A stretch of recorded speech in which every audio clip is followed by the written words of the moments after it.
But this time, when the mother said that these men showed up and tried to get the daughters to say they were lying and offered her a briefcase full of $100 bills and they could relocate, I don't know. For some reason, I said, okay, for the first time in 25 years, I'm going to report on these guys. And I did. And it's in the movie. You can hear the mother talking about it, and she's so emotional. And the mother came back to the location right after it happened. The smell, that stench, and the footprint on the ground. I mean, everybody talks about that stench, that it was so... They said, if you ever take like a skunk, multiply that by like 100,000, that would give you some indication of the level of like how putrid and nasty. It was paralyzing. And it stayed in the areas, like at the hospitals when they did the x-rays, and everybody talks about it. That stench, it was unbelievable. Like it fills your navel cavities and doesn't leave for a week. It was incredible. And they all said the same thing. And they couldn't get it out. They couldn't get it out. Yeah, they sanitized the hospital. The guy said that he had to close off that wing of the hospital while they were sanitizing it because it was so intense. So How long did it last for?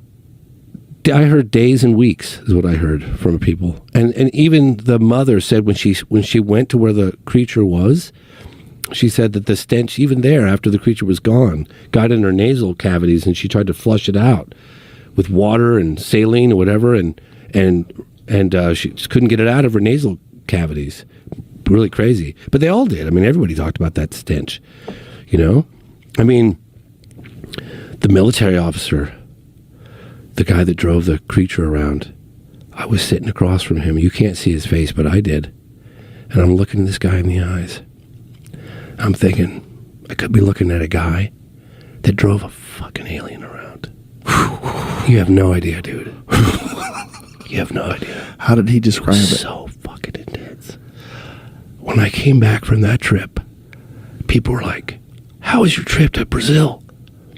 What was it like, man? They got great, smoothies and coffee. And I'm just like, you guys have no idea.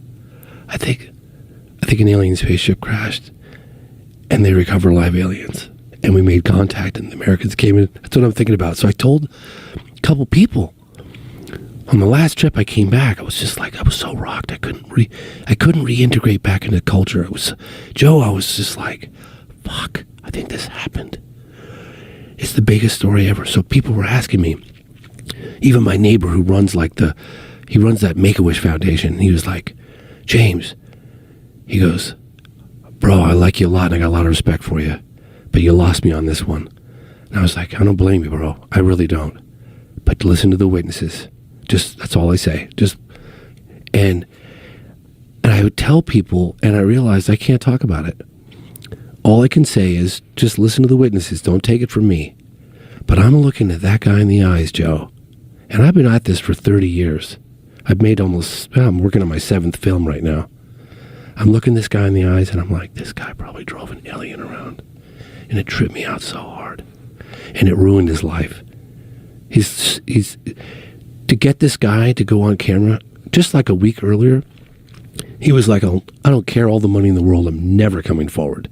The risks are too high. How did it ruin his life? Because you're harboring this secret. You're being watched. You're being told not to ever talk about this. And you're looking over your shoulder all the time. And they call you, the military calls you periodically. They want to know where you are. And he's got this secret inside him that he can't tell the rest of the world.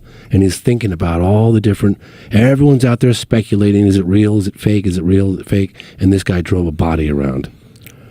Just think about that for a second. Think about the doctor who took the x-rays of this thing. Marco Leal, thank you, Marco, you're the man. Marco Leal found him 8 years ago. And he was like, he confirmed the story. He was still working at Regional Hospital. He goes, I'll never come forward. Marco kept going every year back and forth. Then he retired. And 4 years after he retired, he agreed to meet with us.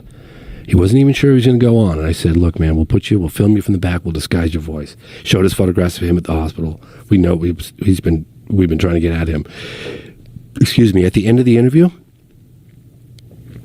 he said, thank you. I feel so much better. I've been shouldering that burden for 26 years, and I've so desperately wanted to tell somebody, to share that story with the rest of the world. And you meet these people, and you think, why on earth they didn't come to us? They're not trying to sell their story. We tracked them down and begged and pleaded with them to come forward. When I found Martha, the sister of the deceased military officer, Marco Ceresi, we were knocking on doors. I remember the sound guy from Rio de Janeiro. He was like, "You're out of your mind, dude. What are you doing? You can't just knock on random doors." I was like, "Man, if there's a will, there's a way. I'm going to find this lady." And we found her. And it was like this kind of sketchy area. And you know, it's like when you get out of your car and you could see like people drawing the curtains back and looking at you, and you're standing out like, dude, I stood out like a sore thumb, man. And then we walked up. I had Marco with me, thank God, and we had camera crews and stuff. It's kind of sketchy.